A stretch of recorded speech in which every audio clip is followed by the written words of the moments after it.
Assalamualaikum warahmatullahi wabarakatuh. Bismillahirrahmanirrahim. Alhamdulillahi rabbil alamin. Bihi nasta'inu ala umurid dunya waddin. Wa salli wa sallim ala al-bashirin nadhir as-sirajil munir sayyidina wa maulana wa syafi'i dhunubina abil qasimil mustafa Muhammad وعلى أهل بيته الطيبين الطاهرين والأئمة الهدى الهادين المهديين لا سيما بقية الله في الأرضين روحي وروح العالمين له الفداء. أما بعد فيا معاشر المؤمنين أوصيكم ونفسي بتقوى الله وقد فاز المتقون. Di awal khutbah ini saya berpesan kepada diri saya dan kepada mukminin mukminat sekalian dengan pesan takwa. Seraya mohon kepada Allah Subhanahu wa taala semoga Allah memberikan kepada kita semua taufik untuk menjadi hamba-hambanya yang bertakwa, yang saleh, yang melaksanakan seluruh perintahnya dan meninggalkan seluruh larangannya. Kehidupan di abad 21 tentunya berbeda dengan kehidupan di abad-abad yang sebelumnya. Apalagi kalau kita bandingkan kehidupan di era digital dan era modern ini dengan kehidupan di era zaman Rasulullah Shallallahu Alaihi Wasallam. Jika dulu orang menggunakan kuda, unta, dan keledai misalnya sebagai alat transportasi, maka zaman ini orang sudah tidak lagi menggunakan binatang-binatang tersebut. Sudah tidak ada orang yang melakukan perjalanan dari satu kota ke kota yang lain, khususnya di negara kita ini, yang menggunakan keledai atau menggunakan unta dan kuda. Orang menggunakan kendaraan yang bermotor dan bermesin, yang bahan bakarnya adalah bensin dan semisalnya. Jika dulu misalnya orang mengenakan pakaian yang serba longgar dan panjang dari atas sampai bawah, sekarang orang mengenakan pakaian rata-rata adalah baju, kemeja, kaos, dan celana. Cara berpakaian juga berubah. Jika dulu misalnya orang memakan makanan-makanan yang sangat sederhana, sekarang sudah berbeda lagi makanannya. Muncul makanan-makanan fast food dan yang lainnya yang mewarnai kehidupan di era digital ini. Jika dulu orang mau belajar, maka dia akan mencari guru, mempelajari Al-Quran, mempelajari ilmu-ilmu agama, atau mempelajari ilmu-ilmu umum. Orang akan menempuh perjalanan yang panjang untuk bisa mendapatkan guru. Tidak ada yang namanya sistem sekolah dengan pendaftaran, uang gedung, SPP, dan yang lainnya. Tidak ada juga sistem misalnya silabus atau kurikulum yang kita kenal di zaman ini. Sistemnya juga berbeda. Jika dulu seorang yang dikatakan berilmu adalah orang yang memang bisa menganalisa dan menjelaskan permasalahan-permasalahan dengan baik, sekarang orang dinilai bahwa ini berilmu dengan mengantongi ijazah. Seorang yang sarjana S1, S2 atau bahkan S3 dikatakan ini orang-orang terpelajar, orang-orang intelek. Ketika dalam suatu majelis ada orang berbicara, di zaman ini akan ditanya lulusan mana? Apakah engkau layak berbicara ataukah tidak? Dahulu tidak seperti ini. Artinya zaman sudah berubah. Perubahan ini tentunya juga meniscayakan perubahan-perubahan yang lain. Ketika zaman berubah, maka berbagai macam sisi kehidupan juga mengalami perubahan. Berbeda kehidupan kita dengan kehidupan orang-orang yang ada di zaman dahulu. perbedaan cara hidup, perbedaan kebiasaan, perbedaan pola hidup juga terjadi bukan hanya karena batas zaman, tapi juga karena batas tempat. Orang yang berada di suatu zaman yang sama tapi tempatnya berbeda juga akan memiliki perbedaan-perbedaan. Perbedaan dalam tradisi, perbedaan dalam adat istiadat, perbedaan dalam cara berpikir. Dan ini kita alami. Apalagi kalau kita melihat adanya perbedaan gender antara orang laki-laki dan perempuan. Tentunya cara pandang berbeda, cara berpikir berbeda, cara berpakaian berbeda, selera, banyak selera-selera yang berbeda. Perbedaan-perbedaan ini wajar terjadi pada kehidupan. Namun kesemua yang tadi disebutkan, baik orang-orang yang hidup di zaman dahulu maupun zaman sekarang, baik yang berada di negara ini ataupun di negara yang lain, baik orang laki-laki ataupun perempuan, ketika mereka sama-sama manusia, maka mereka tidak memiliki perbedaan dari sisi kemanusiaan. Ada persamaan dalam sisi kemanusiaan. Artinya sebagai seorang manusia, ketika dia berpikir sebagai manusia, maka orang lain pun akan mengalami hal yang sama. Mungkin cara berpikirnya agak berbeda. Mungkin akibat atau kesimpulan dari sebuah fenomena yang dianalisa akan berbeda dalam menghasilkannya. Tetapi bahwa dia berpikir dan ini berpikir benar. Kalau kita melihat perbedaan-perbedaan semacam itu dan kita mengetahui ada satu hal yang tidak berbeda antara orang zaman dahulu dan orang zaman sekarang, yaitu sisi kemanusiaan, sisi sebagai manusia. Dan ini sudah bisa kita jadikan sebagai sebuah hal yang tidak lagi dibantah. Maka yang menjadi pertanyaan adalah, apa sih yang harus kita lakukan di dalam permasalahan-permasalahan kehidupan kita? Tentunya kita semua punya naluri untuk memiliki hal yang terbaik. Jika kita ingin belajar, maka kita ingin mempelajari hal yang terbaik dari guru yang terbaik, sekolah yang terbaik. Kalau kita ditawari makanan, maka kita akan memilih makanan yang terbaik daripada makanan yang biasa.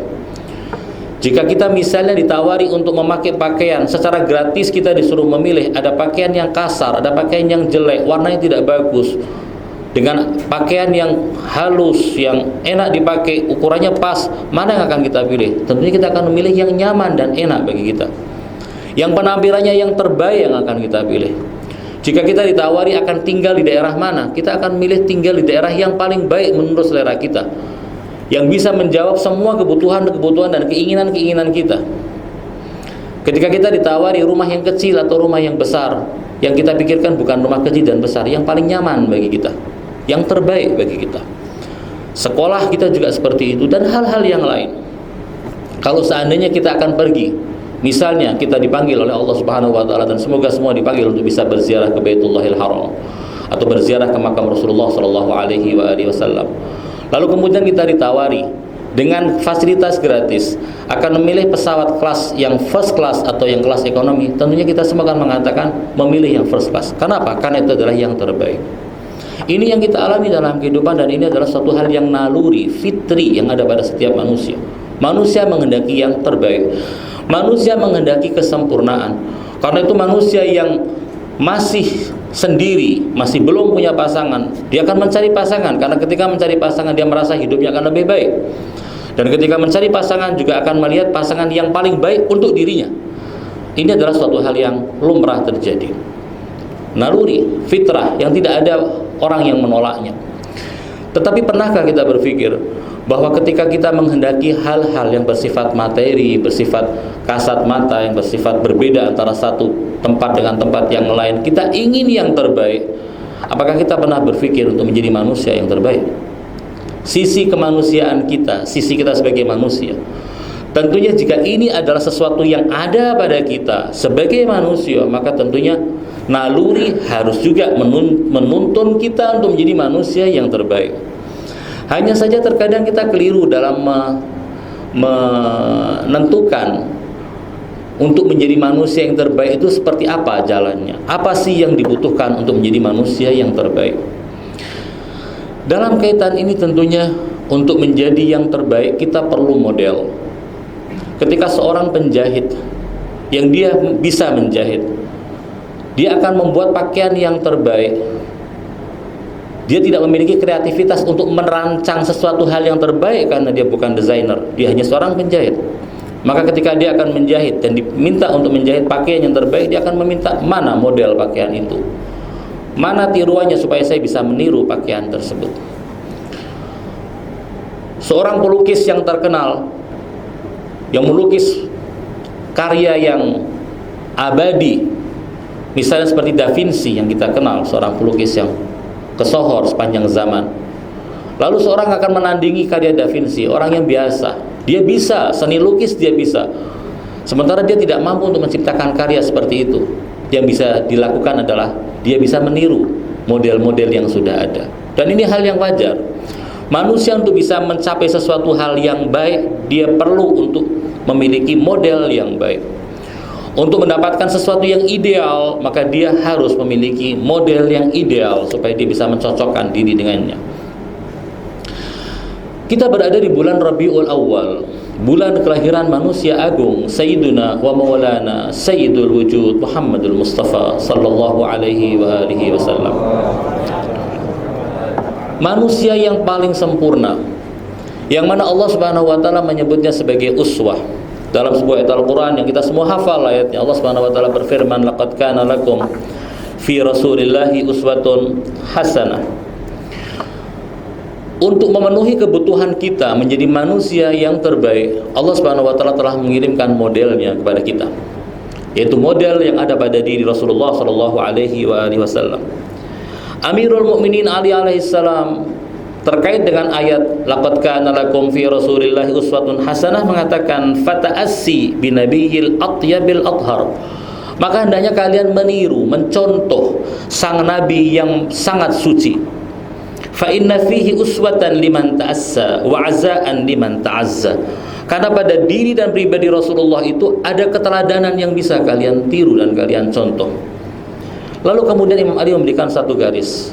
Garis ini adalah panduan kita untuk menjadi manusia yang terbaik. Beliau mengatakan wa ahabbul ibad ilallah al mutaassi bi nabiyyih wal muqtassu li atharih. Orang yang paling dicintai oleh Allah Subhanahu wa taala adalah orang yang meniru sang nabi dan berjalan di atas pijakan dan jejak kaki sang nabi. Ini kata Imam Ali bin Abi Thalib yang menunjukkan bahwasanya resep kita untuk menjadi manusia yang terbaik adalah dengan cara yang seperti itu.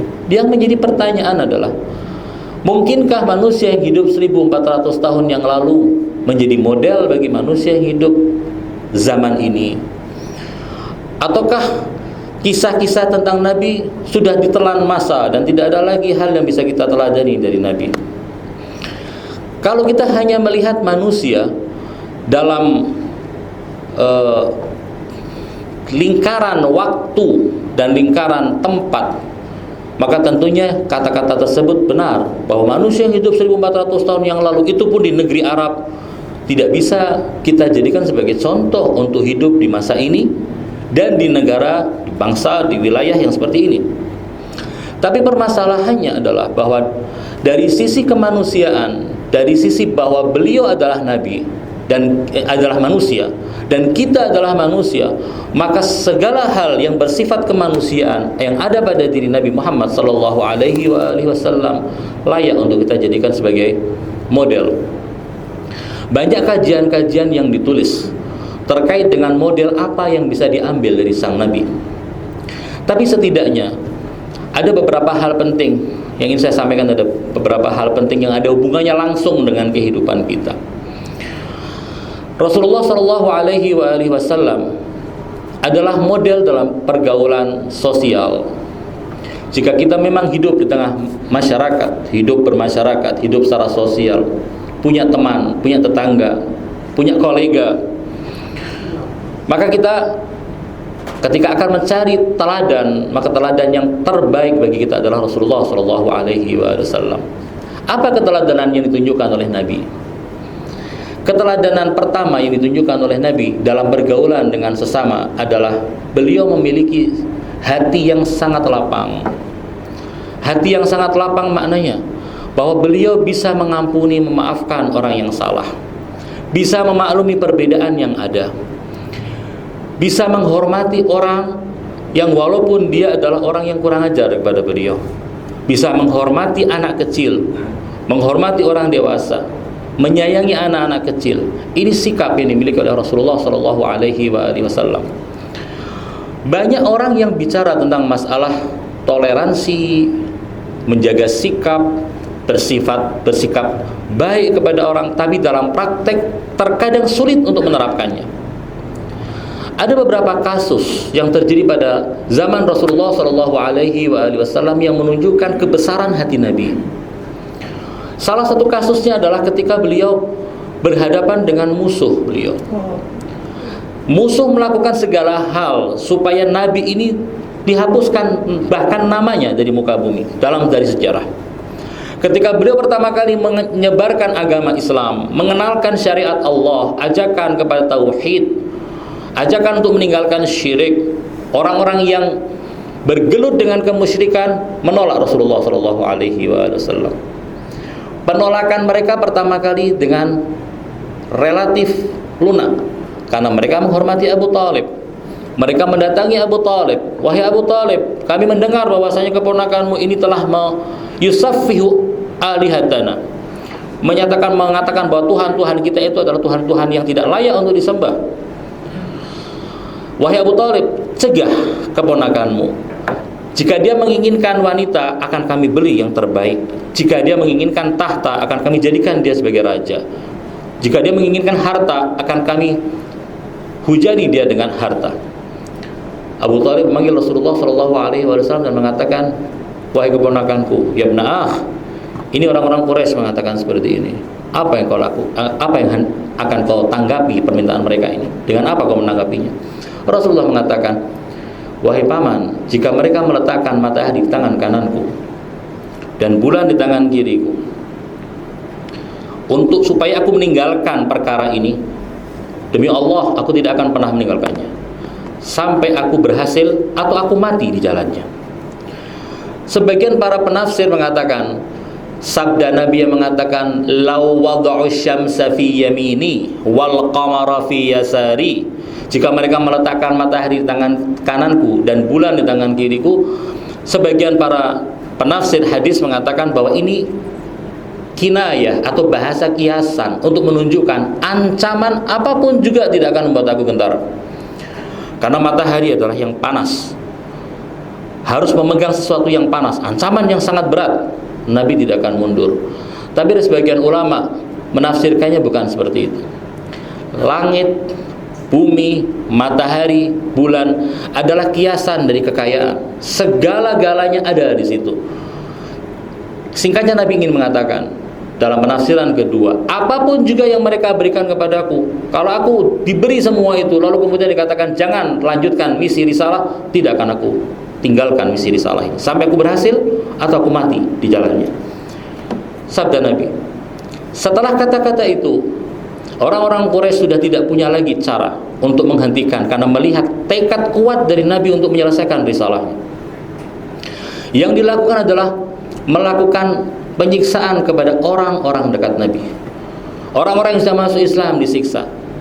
Bukan hanya disiksa seperti Bilal, bukan hanya disiksa seperti Abu Dzar misalnya sampai dipukuli, tapi juga ada yang sampai dibunuh. Seperti Sumayyah dan Yasir, suami istri yang menjadi awal syahid dalam Islam. Anaknya Yasir, yaitu Ammar, juga disiksa dan bahkan diancam untuk dibunuh. Sampai kemudian dia mengatakan, Hubal, Hubal, pemuji Tuhan-Tuhan mereka, dan kemudian dilepaskan. Tidak berhasil juga. Nabi menyuruh orang-orang yang lemah, secara kasta lemah itu biasanya akan ditindas oleh para bangsawan, disuruh meninggalkan kota Makkah, hijrah ke Habasyah. Sementara Nabi dan para pengikutnya serta Bani Hashim harus berada dalam Syi'ib Abu Talib selama 3 tahun. Itu dijalani oleh Nabi SAW. Sampai kemudian beliau hijrah ke kota Madinah. Masih di kota Madinah beliau masih juga diusik. Terjadinya peperangan Badar. Badar pertama, Badar kedua, Badar ketiga, perang Uhud, dan puncaknya adalah perang Khandaq. Ini semua adalah upaya untuk menghapuskan Nabi SAW dan ajarannya. Sampai kemudian Nabi mendatangi kota Mekah untuk melaksanakan umrah, dicegat, terjadilah Sulh Hudaybiyah, perjanjian Hudaybiyah. Kurang dari 2 tahun setelahnya, Nabi datang karena pelanggaran mereka atas perjanjian damai yang telah dibuat dan disepakati. Nabi datang dengan membawa 10.000 pasukan, pasukan terbesar yang pernah dibawa Nabi sampai hari itu. 10.000 pasukan datang untuk menaklukkan kota Mekah. Ketika berhasil menaklukkan kota Mekah tanpa perlawanan berarti dari orang-orang Quraisy, Nabi duduk di hadapan mereka dan mengatakan, apa kira-kira yang akan aku lakukan terhadap kalian? Mereka sadar bahwa mereka telah melakukan segala hal untuk menyakiti Nabi. Nabi sholat, diletakkan kotoran unta di kepala beliau. Nabi berjalan, diludahin. Nabi pergi ke Taif, dilempari oleh anak-anak atas perintah mereka. Ketika Rasulullah SAW bertanya seperti itu, semua kepala menunduk. Karena apa? Karena tahu kesalahan yang telah mereka lakukan. Kesalahan yang hukumannya minimal adalah hukuman mati. Tapi apa kata Nabi? Setelah Nabi mendengar kata-kata mereka, kami lihat engkau adalah, wahai Muhammad, engkau adalah orang yang baik, putra dari orang-orang baik. Nabi mengatakan, idhabu fa antumut thulaqa, pergilah kalian semua, kalian dibebaskan. Jadi tidak ada dendam dari Nabi. Ini kelapangan dada yang dimiliki oleh Rasulullah SAW. Ini mungkin adalah salah satu sifat para nabi yang kita tidak mungkin akan pernah mengalami hal semacam itu. Tetapi terkadang kita sebagai orang-orang yang merasa peduli dengan agama, merasa perlu untuk menghormati agama. Ada simbol-simbol agama yang harus dihormati. Misal, bahwa kita harus menghormati Al-Quran. Jangan sampai Al-Quran diletakkan di bawah, keinjak-injak. Jangan sampai Quran terbakar. Jangan sampai Quran dinistakan. Na'udzubillah kalau ada orang yang menistakan Al-Quran. Selain itu apa? Masjid adalah tempat suci. Dalam mazhab kita dikatakan haram orang menajisi masjid. Dan jika ada orang yang menyaksikan ada najis dalam masjid, orang itu harus segera menghilangkan najis dari masjid itu. Jika tidak, maka dia berdosa. Apakah bisa ditunda sampai besok? Tidak. Saat itu juga dia harus bersihkan masjid dari najis. Pentingnya masjid untuk dijauhkan dari hal-hal yang najis. Mungkin bagi orang-orang seperti kita yang pemahaman agamanya dangkal, ketika datang orang yang menajisi masjid, kita akan hardik dia, kita akan usir dia, kita akan seret dia, bahkan mungkin kita akan pukuli dia. Tapi apa yang terjadi ketika seorang badui datang ke masjid Rasulullah SAW di kota Madinah? Beliau sedang duduk bersama para sahabatnya. Badui itu bertanya kepada Nabi beberapa hal. Setelah bertanya beberapa hal, dia pergi ke pojok dan dia buang air kecil di pojok di dalam masjid. Para sahabat Nabi yang punya jiwa mungkin seperti kita, tidak rela masjid tempat ibadah dinajisi, bangkit dan akan memukul badui itu dan menyeret keluar. Tapi apa kata Nabi? Tahan tangan kalian, biarkan dia menyelesaikan apa yang sedang dia lakukan. Lalu kemudian setelah selesai, dan orang itu tahu bahwa dia akan dipukuli oleh para sahabat Nabi, dan yang mencegah Nabi dia tahu. Setelah dia selesai, Nabi menasihatinya, wahai A'rabi, ini masjid, tempat suci tidak boleh dinajisi. Si badui kemudian mengatakan, oh begitu rupanya, berarti sahabat-sahabatmu itu akan memukuli aku gara-gara aku menajisi masjid. Iya. Disitulah si badui mengangkat tangannya dan mengatakan, Allahumma arhamni wa Muhammada wa la tarham ma'ana ahada. Ya Allah, rahmatilah dan sayangilah aku dan Muhammad, jangan sayangi orang selain kami berdua. Ini kata-kata terucap karena apa? Karena melihat lapang dadanya Rasulullah SAW. Walaupun dalam masalah masjid yang seharusnya disucikan, dan Nabi yang mengajarkan supaya kita mensucikan masjid, beliau punya sifat yang berlapang dada semacam itu terhadap orang-orang yang tidak tahu hukumnya. Beda dengan orang-orang yang tidak tahu hukumnya, Nabi akan bersikap keras kepada mereka. Sikap lapang dada juga ditunjukkan oleh Nabi SAW dalam banyak hal yang lain. Ketika beliau berhadapan dengan seorang yang akan membunuh beliau, lalu kemudian gemetar sendiri di hadapan beliau, pedang diambil oleh Nabi dan mengatakan, jika sekarang aku acungkan pedang kepada dirimu, siapa yang akan membelamu? Dia mengatakan tidak ada. Rasul mengatakan silahkan pergi. Ini adalah sikap-sikap yang semacam ini, yang sayangnya di tengah masyarakat kita kurang warna dan coraknya. Sebagai seorang pecinta Rasulullah Shallallahu Alaihi Wasallam, mestinya kita memiliki sifat yang dikatakan sebagai al-mudarat linnas. Jadi kita bisa memiliki lapang dada terhadap perbuatan-perbuatan manusia. Seringkali kita menghilangkan itu, cenderung untuk mengangkat slogan lain dari agama ini, yaitu adil dan keadilan.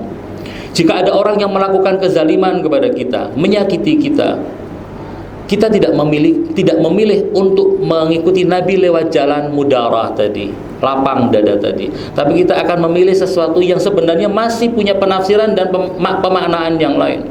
Yakni apa? Sikap adil. Dia menzalimi aku akan menzalimi dia. Dia menyakiti aku akan menyakiti dia. Padahal Allah Subhanahu wa taala dalam Al-Qur'an mengatakan, kenapa mereka tidak mau memaafkan? Kalau mereka mau memaafkan, Allah lebih mudah untuk memaafkan mereka. Ala tuhibbuna ayyaghfirallahu lakum? Apakah kalian tidak mau Allah Subhanahu wa taala mengampuni kalian? Falyafu walyasfahu. Hendaknya mereka memaafkan, melapangkan dada mereka atas kesalahan orang lain. Ala tuhibbuna ayyaghfirallahu lakum? Tidakkah kalian mau Allah mengampuni kalian? Kita punya salah pada Allah Subhanahu wa taala sedemikian banyak. Dalam doa-doa yang diajarkan Ahlul Bait itu kita disuruh mengakui bahwa kita memang punya dosa yang banyak, sebanyak gunung.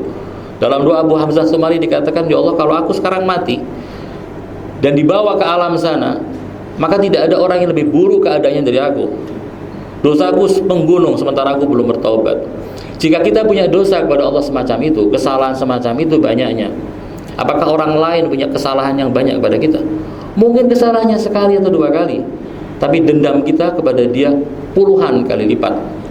Padahal Nabi SAW mengajarkan untuk tidak seperti itu.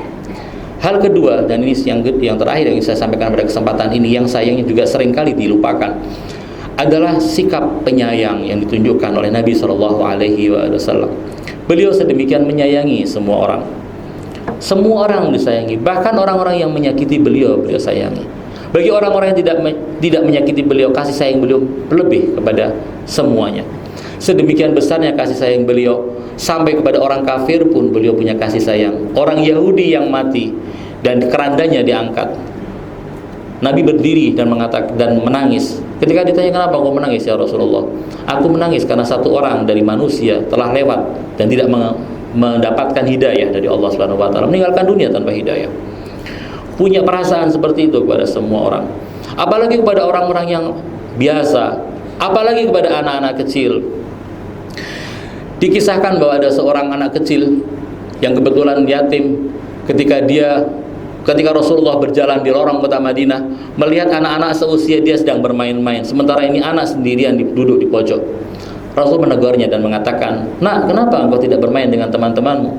Dia mengatakan, "Ya Rasulullah, aku yatim.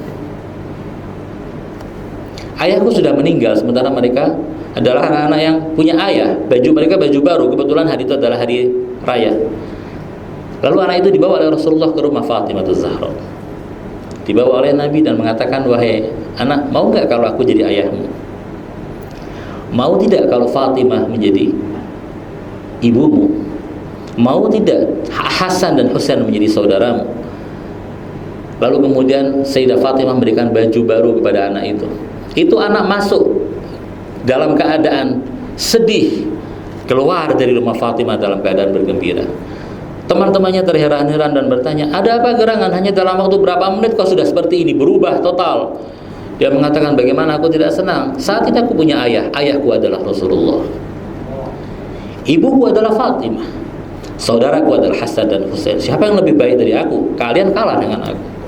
Sedemikian penyayangnya Nabi kepada anak-anak kecil. Dan kita yakin Rasulullah juga menyayangi umatnya. Rasulullah tidak akan rela orang-orang mukmin dari umatnya menderita. Azizun alaihi ma anittum harisun alaikum bil mu'minina raufur rahim. Karena itulah dalam kehidupan dunia ini, ketika kita menghadapi permasalahan dan kita tidak bisa untuk mengatasinya, doa kita mungkin banyak hambatannya. Kenapa kita tidak mengetuk pintu Rasulullah? mengatakan, ya Rasulullah, aku bertawassul kepadamu untuk hal-hal yang aku tidak bisa menyelesaikannya, untuk doa-doa yang Allah belum mengijabahkannya untukku. Lewat pintumu aku mengharapkan Allah untuk mengijabah doa-doaku dan kesulitan-kesulitanku bisa diatasi. Rasulullah sangat penyayang kepada orang-orang yang beriman. Di akhirat kelak Rasulullah akan nampak bahwa di antara semua nabi yang sangat menonjol, yang sinarnya tidak bisa dikalahkan oleh sinar apapun, adalah sinarnya Rasulullah sallallahu alaihi wasallam. Saat beliau mengatakan, ummati, ummati, di mana umatku? Di mana umatku? Saat itulah syafaatul uzma akan diberikan oleh Rasulullah sallallahu alaihi wasallam. Tidak ada yang akan tersisa di neraka jahanam kecuali memang betul-betul orang yang ingkar dan kafir. Semua orang yang hatinya masih ada kecintaan kepada Rasulullah, masih ada tauhid kepada Allah, pasti akan diselamatkan oleh Rasulullah sallallahu alaihi wasallam dengan syafaatnya. Allah Subhanahu wa taala telah menjanjikan syafaat uzma kepada Rasulullah. Firman-Nya, walal akhiratu khairul laka minal ula. Dan akhirat, wahai Muhammad kekasihku, lebih baik bagimu daripada kehidupan dunia. Wala saufa yu'tika rabbuka fatarda. Ketika berbicara tentang akhirat, Allah mengatakan wala saufa yu'tika rabbuka fatarda. Kelak Allah akan memberikan kepadamu anugerah sampai engkau puas. Pertanyaan, adakah sesuatu yang bisa memuaskan hati Nabi kecuali ketika semua umatnya masuk ke dalam surga? Kita berharap pada Allah Subhanahu wa taala semoga dalam kehidupan dunia ini kita bisa menjadikan Nabi sebagai teladan, berjalan mengikuti jejak Rasulullah sallallahu alaihi wasallam, berakhlak meniru akhlak Rasulullah, hidup seperti hidupnya Rasulullah, menghormati orang-orang yang di sekitar kita, istri, anak, tetangga, kawan, apalagi ayah dan ibu serta saudara kita. Kita berharap pada Allah Subhanahu wa taala supaya kita mendapatkan taufik untuk meneladani Rasulullah dengan makna yang sebenarnya, keteladanan yang betul-betul akan mengantarkan kita menjadi manusia yang terbaik insyaallah. A'udzubillahi minasyaitonirrajim. Bismillahirrahmanirrahim.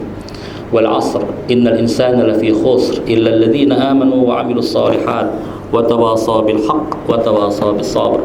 Barakallahu li wa lakum fil Qur'anil 'azim wa nafa'ani wa iyyakum bima fihi minal ayati wadh dhikril hakim. وتقبل مني ومنكم تلاوته إنه هو الغفور الرحيم. أقول قولي هذا وأستغفر الله العظيم لي ولكم فاستغفروه إنه هو الغفور الرحيم. إن الله وملائكته يصلون على النبي يا أيها الذين آمنوا صلوا عليه وسلموا تسليما. اللهم صل على محمد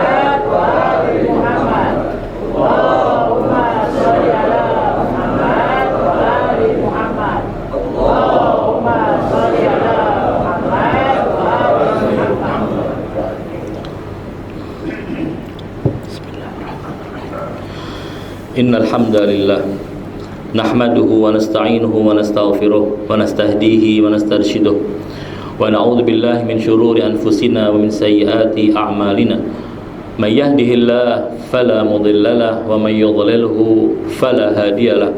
Asyhadu an la ilaha illallah wahdahu la syarika lahu wa asyhadu anna Muhammadan 'abduhu wa rasuluh.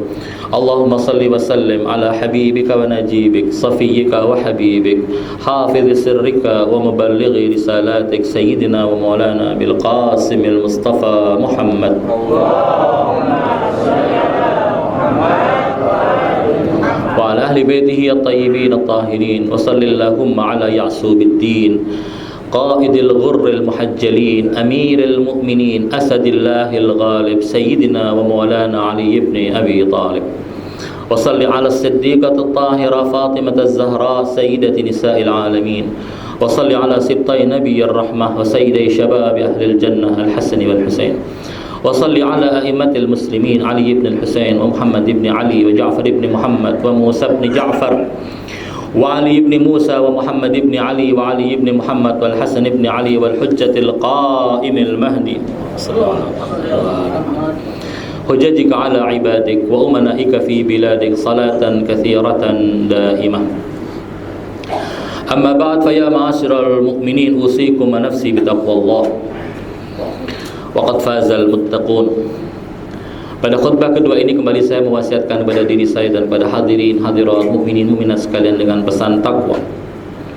Allah Subhanahu wa taala telah menyiapkan surga yang luasnya seluas langit dan bumi, dan Allah mengatakan bahwa surga itu hanya akan diberikan kepada hamba-hambanya yang bertakwa. Karena itu untuk bisa mendapatkan ridha dari Allah, mendapatkan anugerah yang besar dari Allah, mendapatkan surganya Allah, kuncinya adalah dengan ketakwaan. Syukur alhamdulillah kita diberi taufik oleh Allah Subhanahu wa taala untuk memasuki bulan Rabiul Awal. 2 bulan lamanya kita mengenakan pakaian hitam, berduka, bersedih untuk Abu Abdillah Al-Husain dan untuk musibat-musibat yang menimpa Ahlul Bait alaihi wassalam. Ada beberapa syahadah di dalam bulan Muharram. Syahadah Imam Husain alaihissalam dan 72 orang sahabat setia beliau dan keluarga beliau. Ada syahadah Imam Zainal Abidin yang dalam riwayat dikatakan tanggal 12 Muharram, riwayat yang lain mengatakan 24 Muharram. Ada syahadah Imam Al-Hasan Al-Mujtaba tanggal 7 Safar atau dalam riwayat 28 Safar. Ada syahadah Rasulullah 28 Safar. Ada syahadah Imam Ridha alaihissalam di akhir bulan Safar. Ada arba'in Imam Husain, yang semuanya adalah hari-hari duka, dan 2 bulan ini adalah 2 bulan duka bagi kita. Semoga Allah Subhanahu wa taala menerima azza yang kita lakukan. Semoga majlis-majlis duka untuk Abu Abdillah Al-Husain dan Ahlul Bait alaihimussalam yang diselenggarakan oleh para mukminin, para pecinta Ahlul Bait, khususnya di Indonesia ini, diterima oleh Allah Subhanahu wa taala dengan sebaik-baik penerimaan. Semoga kecintaan kepada Rasulullah dan kepada Ahlul Bait yang ada di hati kaum mukminin semakin hari semakin kokoh, dan semoga Allah Subhanahu wa taala mempercepat kedatangan Al-Muntaqim, yaitu Al-Imam Al-Mahdi Al-Muntadhar ajjalallahu farajahu syarif. Bulan Rabiul Awal adalah bulan suka, ini bulan sukacita bagi kaum muslimin atas kelahiran Rasulullah sallallahu alaihi wasallam.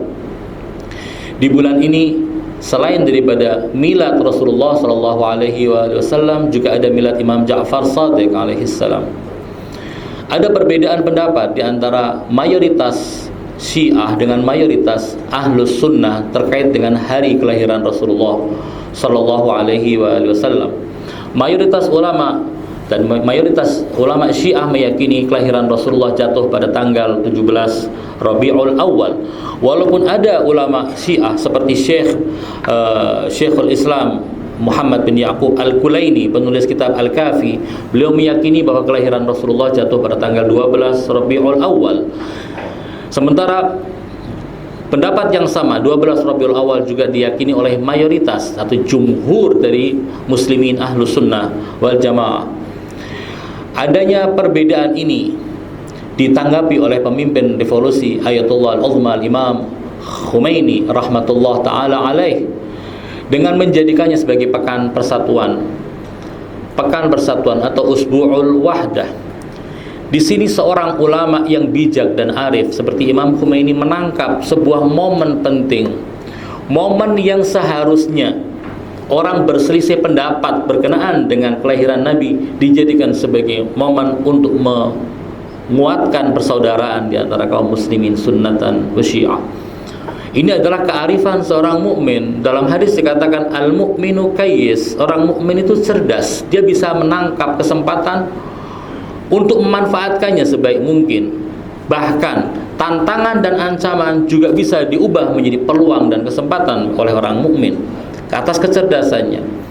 Kalau sebagian orang melihat perbedaan pendapat dalam kelahiran Rasulullah ini sebagai perselisihan, bahkan dalam masalah kelahiran Nabi saja sunnah wa syiah berselisih pendapat, justru imam menjadikannya sebagai alat dan media untuk memupuk persatuan.